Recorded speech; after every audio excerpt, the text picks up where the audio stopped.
संसद मार्च में जो हंगामा हुआ प्रदर्शनकारी और पुलिस के बीच में, उसके बाद में आज तीसरा दिन है जंतर मंतर का। हालांकि उस दिन रात को जंतर मंतर पर ये सारे जो टेंट हैं पुलिस पैरामिलिट्री फोर्सेस ने उखाड़ दिए थे, लेकिन रातों रात फिर से प्रदर्शनकारी जो छात्र हैं, युवा हैं, कॉकरोच जनता पार्टी के कार्यकर्ता हैं, उन्होंने यहाँ पर बना दी। और आप देख सकते हैं कि आज तीसरे दिन किस तरीके से जो युवा हैं वो लगातार यहाँ पर जुट रहे हैं। अलग अलग इलाकों से जो युवा हैं वो यहाँ पर आए हुए हैं। ये जो मंच है ये आप देख रहे हैं, यहाँ पर अभिजीत दिपके जो कि कॉकरोच जनता पार्टी के संस्थापक हैं वो यहाँ पर धरना दे रहे हैं।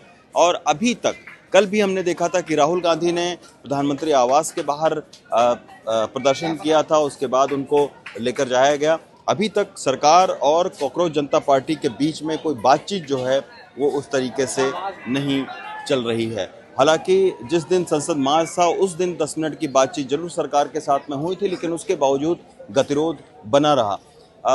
हम जो है वो कुछ छात्रों से भी बात करेंगे। आप कहाँ से आए हैं? मैं यही गुड़गांव में रहता हूँ और वहाँ पे जॉब करता हूँ, पढ़ाता हूँ बच्चों को, मतलब एस्पिरेंट्स जो हैं यूपीएससी के, स्टेट पीसीएस के, उनको पढ़ाता हूँ। तो मैं कल गवर्नेंस पढ़ा रहा था आइडनी, और जब मैं गवर्नेंस पढ़ा रहा था और अपने स्टूडेंट को कह रहा था कि किस तरीके की गवर्नेंस वो एक्सपेक्ट कर सकते हैं, तो जो दो इंपॉर्टेंट पैरामीटर्स होते हैं वो है ट्रांसपेरेंसी एंड अकाउंटेबिलिटी। इसमें कौन कौन से शेयर होल्डर्स इन्वॉल्व होते हैं, तो उसमें मीडिया की बात आती है, गवर्नमेंट से क्वेश्चन किया जाता है, लेकिन लोग खुद नहीं जाते, जागते हैं। सिटीजन भी इन्वॉल्व है उस शेयर होल्डर्स में, तो वो सिटीजन आवाज रेज करना, ये जो एक आर्ट होता है ना डेमोक्रेसी में, होता है कि हर व्यक्ति के पास आज़ादी है कि वो सरकार से क्वेश्चन कर सके। तो ये जो कला था ये हम भूल रहे थे पिछले 12-15 सालों में। तो शायद इस प्रोटेस्ट से जो लोग हैं वो समझ पा रहे हैं कि अब हमें क्वेश्चन किस तरीके से करना है। वो होता है ना कि चिंगारी लगना, तो ये है। अब इसका एक चीज़ और बताइए कि जब जंतर मंतर यहाँ से जब प्रदर्शन हुआ था संसद मार्च में, तो उस दौरान शाम को तमाम सारी झड़प भी हुई, कई सारी हिंसा की भी खबरें आई। कल भी कुछ मीडिया कर्मियों से भी जो है दुर्व्यवहार हुआ। उसके ऊपर में आप लोगों की क्या सोच है? मुझे ऐसा लगता है कि कभी भी कहीं भी किसी भी देश में, दुनिया के किसी कोने में चले जाइए आप, प्रोटेस्ट का जो इस्तेमाल होता है ना, सिर्फ पॉजिटिव रीजंस के नहीं होते हैं। प्रोटेस्ट में कई सारे ऐसे लोग भी होते हैं जिनका अपना एक सेल्फ इंटरेस्ट होता है, वो अपना इंटरेस्ट साबित करने में होता है। हमारे पास उतना रिसोर्सेज नहीं है, हमारे पास उतना बड़ा प्लेटफॉर्म नहीं है कि हम वो जांच करें कि कौन लोग सही कॉज के लिए आ रहे हैं और कौन लोग नहीं कॉज के लिए आ रहे हैं।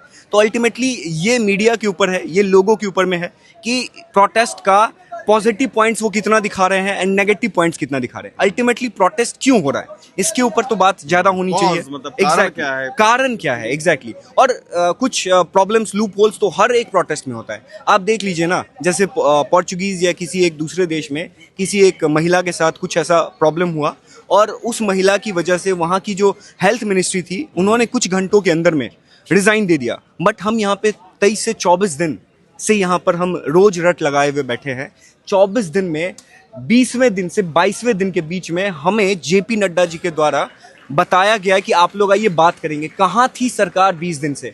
हमारा देश जो है वो यूथ का सबसे बड़ा एक रिसोर्स है। लोकतंत्र में सरकार भी जनता का ही प्रतिनिधित्व करती है, तो ऐसे में जनता से दूरी तो नहीं होनी चाहिए, जनता के साथ बातचीत होनी चाहिए। आप कहाँ से आए हैं? मैं सीतामढ़ी बिहार से आया हूँ। मेरा ये कहना का मतलब है कि आपने जो अभी थोड़ी देर पहले बोला 20 का जो झड़प हुई है ना, उस झड़प में ये क्या है कि आगे से दिल्ली पुलिस वाले बिना सिविल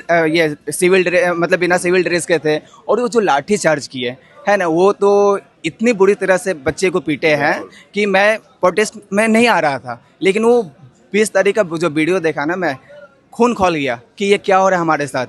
हम फ्यूचर है, हम प्रिपरेशन करते हैं, कोई भी एग्ज़ाम आप साफ सुथरे से नहीं करवाते हो। हम सवाल पूछते हैं तो मिलते हैं डंडे, है ना। अच्छा, और दूसरी बात है, कौन सा एग्जाम आप लोगों ने अभी तक दिया जिसमें एक्सपीरियंस इस तरीके का? जैसे मैंने बीपीएससी, अभी 2 साल पहले प्रोटेस्ट हुआ था बिहार में, है ना, उसमें खुलेआम वो चल रहा था कि इसमें धांधली हुई है, लेकिन हम लोग के मुद्दे दबा दिए गए, है ना। उसमें क्या है कि हमारे जो भी क्वेश्चन होते हैं नीट ये पेपर के लेकर, जो भी लीक होते हैं, हम बात करते हैं, शांतिपूर्वक बात करते हैं, लेकिन हमारे बात को दबा दिए जाते डंडे मारकर। और मैं एक और चीज़ दिखाना चाहता हूँ कि उस दिन झड़प हुई, लेकिन उस झड़प में बोला जा रहा है कि हम लोग गाड़ी को तोड़ फोड़ किए हैं, ये किए। लेकिन इसमें मैं दिखाना चाह रहा हूँ आपके चैनल के माध्यम से, ये जम्मू कश्मीर की गाड़ियाँ क्या कर रही थी दिल्ली में, ये जम्मू कश्मीर की गाड़ी क्या कर रही थी, और लोकेशन ये दिल्ली पुलिस। तो ये दिल्ली में क्या कर रही है? सारे सवाल हैं जिसकी जांच करनी चाहिए, तभी एक और सूरज का ऊपर दूध में पानी पानी का है।